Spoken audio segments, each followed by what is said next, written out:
So good morning, everybody. My name is Alvin Camba. I'm an assistant professor at the Joseph Corbell School of International Studies at the University of Denver. In this video, I'm going to present the political economy of Indonesia's nickel mining sector. And I'm going to start this presentation by talking about the field research I've done. I've been doing field research in Southeast Asia for almost 10 years.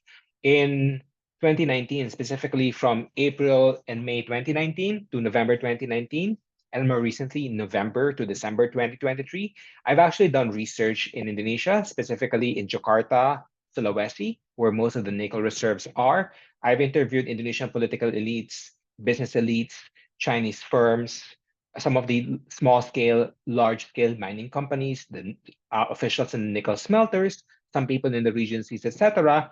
And I've been able to get a good network map of the sector, and I've been able to get a good grasp of the issues. So based on my field work and from my experience, I'm going to argue that there are five risks for the U.S. government to get involved in Indonesia's nickel mining sector and to source American source critical resources from Indonesia. So I argue five things. Number one, Chinese firms are very important to the Indonesian economy. There's a really embedded relationship between Indonesian political elites and Chinese firms. Number two, the nickel mining sector is a source of conflict between large scale and small scale mining companies in Indonesia. And for the United States government to get involved will be contributing to that conflict and making it worse.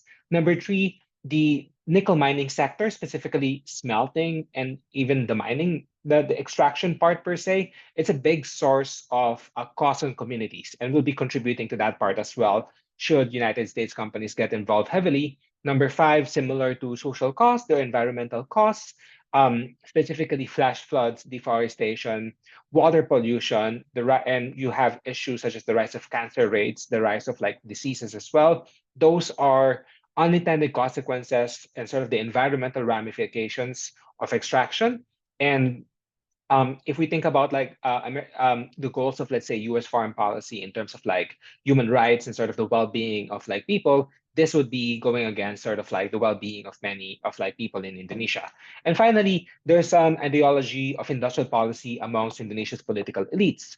There's a question of whether or not American companies can offer more to sort of the Indonesian political elites more than Chinese mining companies. What exactly can the American government offer these political elites? These are questions and these are risks that sort of exist if we do decide to sort of get heavily involved in Indonesia.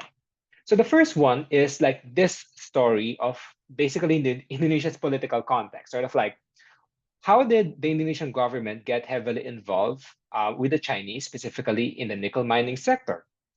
And this goes back to historically what Indonesia has been to sort of the global economy. Indonesia, for the longest time, was a major exporter of raw materials, of commodities. So think about coffee, wood, coconut, sugar, oil and gas. During the Cold War, you have mining. That includes nickel for sure. Now, the Indonesian government, and this might overlap with my part five, but the Indonesian government has been trying to move away from exporting raw minerals for the longest time. In 2009, they basically found a partner. This company is called Xingshan. This is the biggest Chinese nickel mining sector smelter company in the world. And this company was actually willing to domesticate their smelting processing facilities from China to Indonesia. And that's something the Indonesian government wanted because, okay, well, we're no longer just going to export our raw nickel. We're going to domesticate and we're going to do some of these processing activities in Indonesia. So that's been positive to the Indonesian government. The question is, what did the Indonesian government give the Chinese mining company in exchange for domesticating smelting?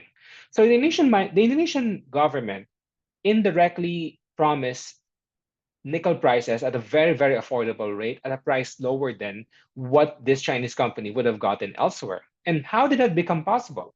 That became possible through what you call an export ban that was implemented by the Indonesian government in 2009, partially, then 2014, they did it partially, and then finally, the Indonesian government did this in 2020. They basically did a full implementation of the export ban. Now, what does the export ban do? The export ban stops Indonesian mining companies of any level from exporting raw nickel ore overseas. Therefore, these mining companies are forced to sell their extracted minerals to domestic smelting companies. And guess what? Who are the biggest like smelting companies in Indonesia during this time? That basically became like this company, Tsingshan. Tsingshan, they created this like industrial park called the Indonesia Morowali Industrial Park. They basically put their smelting processing facilities there. They have a joint venture with Bintang Delapan, which is an Indonesian mining company. And basically, Tsingshan and Bintang Delapan created the Indonesia Morowali Industrial Park. It's linked to a concession, 50,000 hectares concession of Bintang Delapan, a nickel mining concession. And both the concession and the industrial park became a joint venture between Tsingshan and Bintang Delapan. This industrial park, you can see the picture on the left, it's huge. It's 10,000 hectares, 80,000 workers, approximately 70,000 of the 80,000 workers are Indonesians. This park has everything from airport to mosque to vocational schools to basically anything that you need for like a city, even a city to exist. Now, because of this park, Indonesian mining companies are forced to sell their nickel to sort of like this park and sort of like the other Chinese smelting companies. And because there's an oligopoly, because Indonesian mining companies cannot sell their nickel outside Indonesia, these smelting companies now have control of the prices. And controlling the prices, they basically push down the prices to, let's say, 20-30% of the actual global price. And because of that, large-scale mining companies in Indonesia have been undercut, and they felt oppressed by the Chinese smelting companies. And that's the first risk. The first risk is, how can the U.S. government, how can U.S. companies slash the government get involved here when we're actually not part of this sort of like system? We're not part of this like process. Maybe we can actually buy the nickel ferro or nickel ferro a metal and the pig nickel iron, but we obviously cannot buy raw nickel because there's an export ban.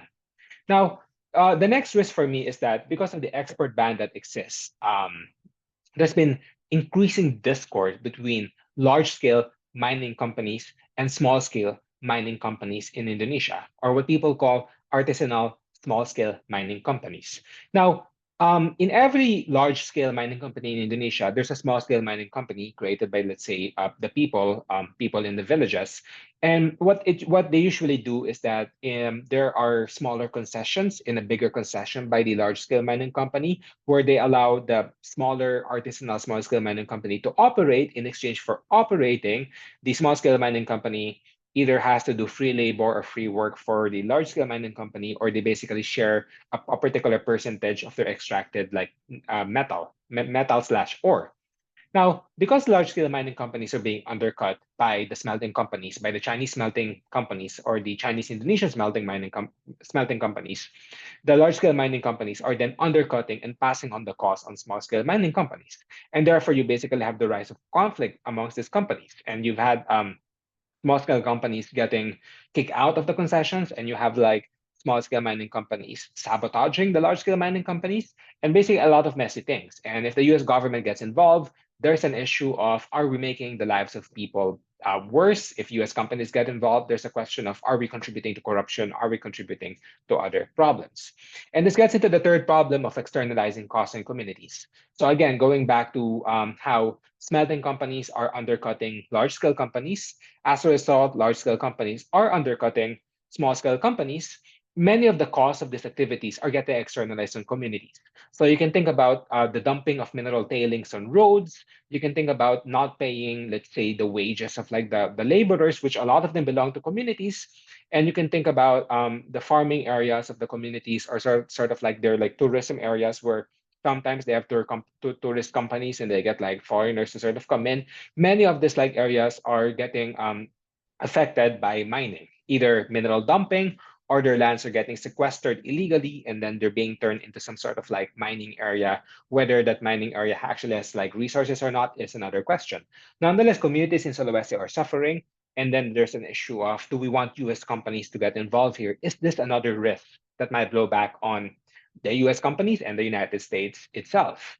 This gets into the fourth issue, which is like the rise of environmental costs. So because there's a race to the bottom amongst companies because they're trying to get more nickel resources so they can actually stay profitable, and despite getting undercut by the smelting companies, you have these mining companies expanding their concessions one after another. In expanding the concessions, they then need to, they need to like turn them into like mining areas. That means cutting trees one by one, cutting trees quickly and consecutively. As a result, you have the rise of flash floods in Sulawesi. There's been 20 times more flash floods in Sulawesi in the past 5 years, more than like, let's say, flash floods in the last 20 years. There's a rise of cancer rates in Sulawesi. Some studies have found that there are like seven, eight, the people in Sulawesi have cancer risk 7, 8 times more than the cancer rates 10 to 20 years ago. And there's the rise of metal and water pollution in Sulawesi as well. All of these are environmental costs, environmental problems created partially by slash contributed to by many of this like smelting slash extractive activities generated by this relationship between the smelting companies and the mining companies in Sulawesi. And finally, I argue that there's a close relationship between Indonesia's political elites, their ideology of industrial policy, and the Chinese firms. And this begs the questions: what exactly can American firms offer Indonesian political elites? Because many of the Chinese companies, the reason why they're so successful is because they're willing to offer their smelting technology in exchange for cheap nickel. When it comes to smelting and sort of the critical resource mining industry, the Chinese have dominated it, and we've known this from multiple research. And in terms of U.S. companies, in terms of investing in Indonesia and sort of like sourcing some of these like minerals, we have to ask: can we actually compete with the Chinese in terms of like being able to match being able to match slash a piece the aspirations of Indonesia's political elites to strengthen the industrial policy. Many of Indonesia's political elites from the different political parties, they have a deeply embedded held ideology of industrial policy that goes back to Sukarno in the 1950s, that goes back to PDIP, the party of former President Jokowi, and that's currently being embodied right now by the party of soon to be in slash incoming President Prabowo Subianto. Apart from that, thank you very much, and I look forward to meeting you all in the workshop.